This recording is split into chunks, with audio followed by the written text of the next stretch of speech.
আসসালামু আলাইকুম ওয়া রাহমাতুল্লাহি ওয়া বারাকাতুহু। সম্মানিত দর্শক ও শ্রোতা, চলে আসলাম আরেকটি আমলি ভিডিও নিয়ে। আজকের আমলের টপিকস হলো কিয়ামতের দিন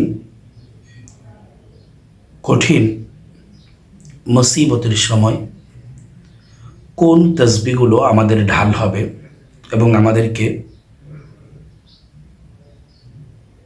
কঠিন বিপর্যয় অবস্থায় সাহায্য করবে। সম্মানিত দর্শক ও শ্রোতা, হযরতে সাইয়্যিদিনা আবু হুরায়রা রাদিয়াল্লাহু তাআলা আনহু থেকে বর্ণিত, তিনি বলেন, একদিন রাসূল করিম সাল্লাল্লাহু আলাইহি সাল্লাতু ওয়াসসালাম আমাদের কাছে আসলেন এবং বললেন যে, শোনো, তোমরা নিজেকে রক্ষা করার জন্য ঢাল তৈরি করো। সাহাবারা বললেন, ইয়া রাসূলুল্লাহ সাল্লাল্লাহু আলাইহি সাল্লাতু ওয়াসসালাম, কোনো শত্রুকে এসে পড়েছে? রাসূল করিম সাল্লাল্লাহু আলাইহি সাল্লাতু ওয়াসসালাম বললেন, না, দোজখের আগুন থেকে নিজেকে রক্ষা করার জন্য তোমরা ঢাল তৈরি করো। সুবহানাল্লাহ, আলহামদুলিল্লাহ, লা ইলাহা ইল্লাল্লাহ, আল্লাহু আকবার।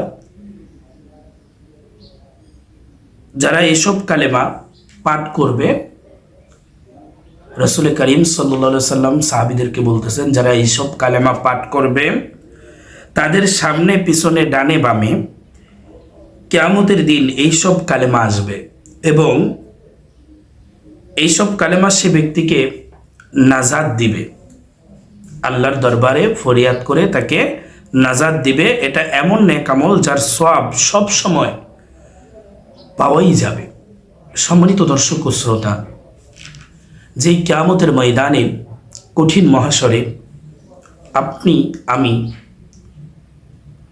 চিন্তায়, টেনশন এবং আযাবে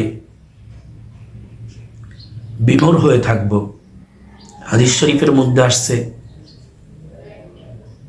সূর্য আল্লাহ পাক রব্বুল আলামিন মানুষের আধাত মাথার উপর রাখবে এবং সূর্য এখন উল্টো পিঠে আলো দেয়, তখন সূর্যের মুখটাকে